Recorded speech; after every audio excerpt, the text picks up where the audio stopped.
এবং সর্বোপরি শুভঙ্কর স্যারের পক্ষ থেকে সকল স্যার বা আমরা যারা গার্জিয়ান আছি, তোমাদের যারা গার্জিয়ান আছে সবার পক্ষ থেকে তোমাদের জন্য অশেষ শুভকামনা। তোমাদের পরীক্ষা ভালো হোক, একদম ঠান্ডা মাথায় বেশি প্রেশারাইজড হয়ে পরীক্ষা দিও না, একদম রিল্যাক্সেশনে থেকে পরীক্ষাটা দাও। আশা করি তোমাদের প্রথম পরীক্ষা ভালো হবে এবং পরবর্তী পরীক্ষাগুলো সবগুলোই ভালো হবে।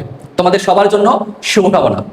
প্রিয় এইচএসসি 26, আশা করি সবাই কম বেশি চিন্তায় আছো যে আগামীকাল অর্থাৎ 2/7/26 সকাল 10টা থেকে তোমাদের বাংলা প্রথম পত্রের পরীক্ষার মধ্য দিয়ে এইচএসসি পরীক্ষা শুরু হতে যাচ্ছে।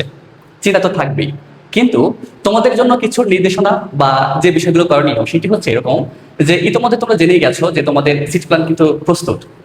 আগামীকাল যেহেতু 10টায় পরীক্ষা, তোমরা চেষ্টা করবা খাওয়া দাওয়া সুস্থ মন শরীর নিয়ে 9টার মধ্যে ক্যাম্পাসে হাজির হওয়া, ওই কলেজে হাজির হওয়া, যাতে গেট খোলার সাথে সাথে তুমি তোমার সিটটা কোথায়, কোন হলে, কোন রুমে কোথায় পড়েছে সেটা যাতে ভালো মতো খুঁজে বের করতে পারো। অনেক সময় দেখা যায় যে সময় চলে যাওয়ার পরে অনেকে তাড়াহুড়ো করে আসে, পরে সিট খুঁজতে একটু সমস্যা হয়ে যায়। এখানে কিন্তু পরীক্ষা দেওয়ার ক্ষেত্রে একটা বাধা তৈরি হয়। তো সেই ক্ষেত্রে একদম ফ্রেশ মাইন্ডে তোমরা যাবা, একদম ফ্রি মাইন্ডে পরীক্ষা দেবা, রিল্যাক্সে, কখনো এরকম চাপ নেওয়া বা বেশি ব্যর্থ হয়ে যাওয়া এই বিষয়গুলো যেন তোমাদের মধ্যে না থাকে।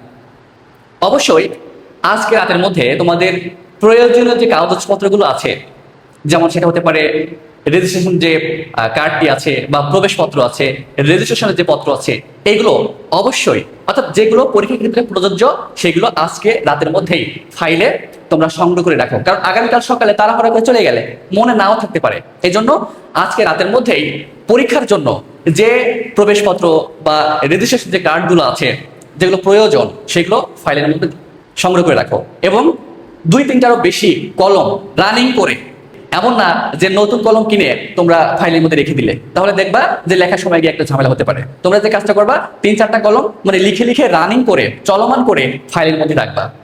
তাহলে আমি কি বললাম, আজকে রাতের মধ্যে আগামীকাল এইচএসসি পরীক্ষার জন্য যে কাগজপত্র, বিশেষ করে প্রবেশপত্র, সেটা ফাইলের মধ্যে সংগ্রহ করে রাখবা, 3-4টার বেশি কলম রাখবা। এবার যখন পরীক্ষা শুরু হবে, পরীক্ষা শুরু হওয়ার সময়টাতে দেখবা যে স্যারেরা যখন খাতা দেবেন, তোমরা অবশ্যই খুব সুন্দর করে তোমাদের খাতায় তোমাদের রেজিস্ট্রেশন নাম্বারটা, তারপর তোমাদের রোল নাম্বারটা, এই বিষয়গুলো খুব ভালো করে ফিল আপ করবা। ওই যে ওইখানে শূন্যস্থান থাকে এবং ওই যে বৃত্ত পাঠ করতে হয়, এই বিষয়গুলো খুব যত্ন সহকারে তোমরা প্রতিস্থাপন করবে। তা না হলে যদি একটু ভুল ত্রুটি হয় তাহলে দেখবা যে তোমাদের রেজাল্ট আসতে বা পরীক্ষাটা বাতিল হওয়ার সম্ভাবনা বেশি থাকে। এই জন্য তোমাদের রোল, তোমাদের রেজিস্ট্রেশন নাম্বার বা এই যে খাতায় প্রথম যে অংশটা একদম ঠান্ডা মাথায় তোমরা পূরণ করবে। প্রয়োজনে স্যার বা ম্যাডাম যিনি বা যারা দায়িত্বে থাকে তাদেরকে সাহায্য বা সহযোগিতা হিসেবে নিতে পারো, কিন্তু এইখানে যেন ভুল না হয়।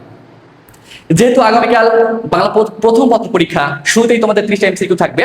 তো এমসিকিউর ক্ষেত্রে তোমাদের কিন্তু 4টা সেট থাকবে, ক খ গ ঘ। এই সেট কিন্তু অবশ্যই তোমরা যথাযথ স্থানে তোমাদের খাতায় পূরণ করবে। যদি সেট এলোমেলো হয়ে যায় তাহলে কিন্তু তোমাদের রেজাল্টটা আসবে না। মনে করো যে তোমার আসছে খ সেট, তোমার প্রশ্নপত্রটা খ সেট, কিন্তু তুমি তোমার খাতায় লিখেছো গ, খ লিখছো কিন্তু তুমি খাতায় লিখছো গ, তাহলে কিন্তু তোমার ওই রেজাল্টটা কিন্তু আসবে না, বা আসলেও তুমি কিন্তু তোমার যে কাঙ্ক্ষিত নাম্বার সেটা পাবা না। তাহলে কি বললাম যে এমসিকিউর ক্ষেত্রে ক খ গ ঘ তোমার কোন সেট পড়েছে সেইটা তোমার খাতায় ভালো করে প্রতিস্থাপন করো, যাতে এইটা নিয়ে আর সমস্যায় পড়তে না হয়। 30 মিনিটের মধ্যে যখন ওই আমার বা এমসিকিউ হয়ে যাবে, এটা স্যারের কাছে জমা দিয়ে দাও। এরপরে যে 2.5 ঘন্টা তোমাদের 7টা সৃজনশীল লিখতে হবে। কয়টা? 7টা সৃজনশীল। এবং 2.5 ঘন্টার মধ্যে আমি তোমাদেরকে বলবো যে প্রথমত প্রশ্নটা ভালো করে পড়ো। প্রশ্নটা ভালো করে পড়ে গল্প থেকে তো কমপক্ষে 2টা, কবিতা থেকে কমপক্ষে 2টা, উপন্যাস 1, নাটক 1, 6টা হলো। আর একটা যে কোনো জায়গা থেকে তুমি লিখতে পারো, যার যেখান থেকে ভালো লাগে। তবে সৃজনশীল লেখার ক্ষেত্রে তোমরা যে কাজটা করবা, অবশ্যই একটা সৃজনশীলের পিছনে 20 বা 21 মিনিটের বেশি ব্যয় করবে না। প্রথমে সুন্দর করে সৃজনশীল প্রশ্নের যে নাম্বারটা সেটা লিখবা। মনে করো যে 1 নং প্রশ্নের উত্তর, ক দাগ দেওয়ার ক্ষেত্রে অবশ্যই তোমরা একটু ভালো করে মার্জিন টেনে দিতে পারো অথবা মাঝামাঝি পর্যায়ে দিতে পারো, যাতে স্যারদের চোখে পড়ে যে এটা এই দাগ নাম্বার, তোমার লেখার সাথে আর দাগ নাম্বার যেন মিশে না যায়। ক দাগ 1 বাক্যে লিখবা, 1 মার্ক। অনেকে আছো যে একদম মানে সংক্ষিপ্ত শব্দে লেখো, অনেক স্যার বা ম্যাডাম আছেন যারা শুধু উত্তরটা পছন্দ করেন না। সেই ক্ষেত্রে তোমাকে পুরো বাক্যটা লিখতে হবে, পুরো বাক্য লিখতে হবে। একের ক বা যে সৃজনশীল প্রশ্নটা লিখতেছো ওইটার ক, একটু ফাঁকা দিয়ে খ দাগে 2টা প্যারা লিখবা। কয় প্যারা? 2 প্যারা। অর্থাৎ যে উত্তরটা চাওয়া হচ্ছে সেইটা আর তার ব্যাখ্যা 2 প্যারাই লিখবা। এটা হচ্ছে 1 পৃষ্ঠায় লিখবা। পরের পৃষ্ঠায় চলে যাও, যদি জায়গা ফাঁকা থাকে তাহলে ওইখানে কিছু লেখার দরকার নাই, তোমার অনেক খাতা জায়গা আছে, তো সেই ক্ষেত্রে কার্পণ্য করার দরকার নাই বা বেশি গ্যাদারিং করার দরকার নাই লেখালেখির ক্ষেত্রে। গ দাগ 1 পৃষ্ঠার মধ্যে শেষ করবা। প্রথম অংশ, প্রথম প্যারা, তারপরে ওইটার ব্যাখ্যা 2য় প্যারা, আর উদ্দীপক বা তোমার কিছু কথা থাকলে সেটা 3য় প্যারায় লিখবা। এবং আমি আবার বলি, ক দাগ লেখার ক্ষেত্রে 1 মিনিট সময় নিবা, খ দাগ লেখার ক্ষেত্রে 4 মিনিট সময় নিবা, এবং 2 প্যারায় গ দাগ লেখার ক্ষেত্রে তোমরা 7 মিনিট সময় নিবা, এবং 3 প্যারায়, কয় প্যারায়? 3 প্যারায় 1 পৃষ্ঠায় লেখার চেষ্টা করবা। পরের পৃষ্ঠায় যাও, ঘ দাগ লিখে ঘ দাগ লেখা শুরু করো। এমনি সংক্ষিপ্ত যে অর্থটা চাওয়া হয় জ্ঞানমূলক, সেটা লিখো 1 বাক্যে, তারপর ওটাকে ব্যাখ্যা করো। তৃতীয় অংশে উদ্দীপক থেকে কিছু আলোচনা করো বা লেখো। চতুর্থ অংশে গিয়ে, চতুর্থ প্যারায় গিয়ে তোমরা উদ্দীপক আর ওই যে পাঠ্যাংশটি আছে সেটা আলোচনা করো, কম্পেয়ার করো। ঘ দাগ অবশ্যই 4টা প্যারায় লিখবা, আর ঘ দাগ লেখার ক্ষেত্রে তোমরা 1.5 পৃষ্ঠা ব্যবহার করবা। কয় পৃষ্ঠা? 1.5 পৃষ্ঠা। অর্থাৎ 1 পৃষ্ঠার শুরুতে তোমার 3টা প্যারা লিখবা, আর পরের পৃষ্ঠার আধা পর্যায়ে আর একটা প্যারা লিখবা। ঠিক আছে?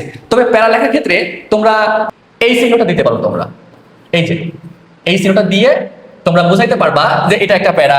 পরের প্যারায় যদি যাও তাহলে তুমি আর একটা এরকম চিহ্ন দাও, যাতে স্যার ম্যাডামরা বোঝেন যে হ্যাঁ তুমি এই প্যারাগুলো আলাদা করে লিখেছো।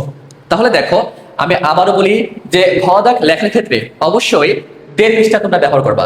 প্রথম পৃষ্ঠায় তোমার প্রথম প্যারা, 2য় প্যারা, 3য় প্যারা। পরের পৃষ্ঠায় গিয়ে আর এক প্যারা লেখা, এবং প্যারা লেখার ক্ষেত্রে তোমরা এই চিহ্নটা দিতে পারো। এবং ঘ দাগ অবশ্যই তোমরা সময় নেবা 8 মিনিট। ঘ দাগে কয় মিনিট সময় দেবা? 8 মিনিট। তাহলে দেখা যাবে যে গড়ে ক দাগে 1 মিনিট, খ দাগে 4 মিনিট, তাহলে 5 মিনিট হলো। গ দাগে 7 মিনিট, 12 মিনিট হলো। আর ঘ দাগে 8 মিনিট, 20 মিনিট হলো। আর 1 মিনিট দেখা যাচ্ছে তোমাকে ভাবতে হবে, বা একটু কম বেশি করে লিখলে, তাহলে গড়ে 20 বা 21 মিনিটের বাইরে কোনো সৃজনশীল তোমরা লিখবা না। কারণ দেখা যায় যে প্রথম সৃজনশীল লিখতে গিয়ে তোমাদের 30-35 মিনিট হয়ে যাচ্ছে, তাহলে কিন্তু লাস্টে গিয়ে দেখবা যে একটা বা গ ঘ তোমরা সৃজনশীল উত্তর করতে পারতেছ না। নম্বর দেওয়ার ক্ষেত্রে ক দাগ যদি যথার্থ হয় একই পাবা।